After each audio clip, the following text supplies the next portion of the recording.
भारत विरोधी ताकतें लगातार मणिपुर को जलाने में जुटी हुई हैं। मणिपुर में एक बेहद ही खतरनाक खेल चल रहा है। इस खेल में कई देश शामिल हैं। अभी तक आपने सुना होगा कि मणिपुर में कुकी और मैतेई समुदाय के लोग आरक्षण को लेकर लड़ रहे हैं। कई लोगों ने यह भी बताया होगा कि पूरे नॉर्थ ईस्ट को ईसाई बनाने की साजिश चल रही है। ये दोनों ही कारण काफी हद तक सही हैं, लेकिन मणिपुर हिंसा की असली वजह कुछ और है। आज हम आपको इस वीडियो में बेहद ही आसान भाषा में बताएंगे कि मणिपुर क्यों जल रहा है।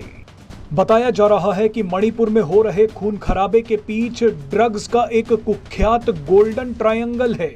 मणिपुर अफीम का स्वर्ग कहलाता है। यहाँ बड़े पैमाने पर अफीम की खेती होती है। अफीम की खेती पर कुकी समुदाय का कब्जा है, लेकिन 7 साल पहले सरकार ने इसे रोकने की कार्यवाही शुरू कर दी।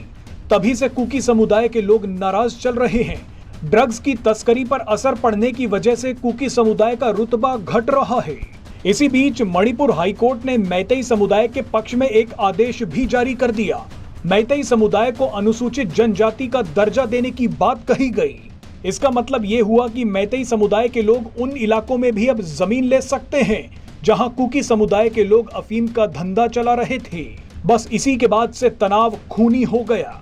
अब आपको ड्रग्स के गोल्डन ट्रायंगल के बारे में बताते हैं। दरअसल देश का नारकोटिक्स कंट्रोल ब्यूरो मणिपुर को लेकर लगातार चेतावनी देता आ रहा है। मणिपुर की सीमा म्यांमार से सटी हुई है। म्यांमार ड्रग्स के गोल्डन ट्रायंगल का सबसे महत्वपूर्ण हिस्सा है।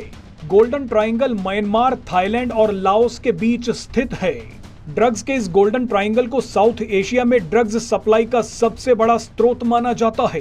इस ट्रायंगल में ड्रग्स सप्लाई करने के लिए म्यांमार मणिपुर से अच्छी क्वालिटी की अफीम खरीदता है। ये अफीम उसे कुकी समुदाय के लोग बेचते हैं। लेकिन 2018 में बीजेपी सरकार ने मणिपुर में वॉर ऑन ड्रग्स नाम का एक कैंपेन चला दिया। मणिपुर में जहां जहां अफीम की खेती हो रही थी उन्हें नष्ट कर दिया गया। कुकी समुदाय के लोगों को ये बात बिल्कुल पसंद नहीं आई। एक अनुमान के मुताबिक मणिपुर में 2 लाख किलो अफीम नष्ट कर दी गई है।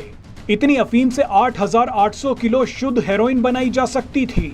अगर हेरोइन बन जाती और उसे मार्केट में बेचा जाता तो उसकी कीमत 35,000 करोड़ रुपए होती। यानी कुकी समुदाय के लोगों को 35,000 करोड़ रुपए मिल जाते। इतने पैसे तो मणिपुर के बजट के बराबर हैं। लेकिन बीजेपी सरकार ने मणिपुर में ड्रग्स के धंधे पर सर्जिकल स्ट्राइक कर दी। जनवरी 2017 से अप्रैल 2023 के बीच 5 सालों में मणिपुर में ड्रग्स से जुड़े मामलों में 2,518 लोगों को गिरफ्तार भी किया जा चुका है।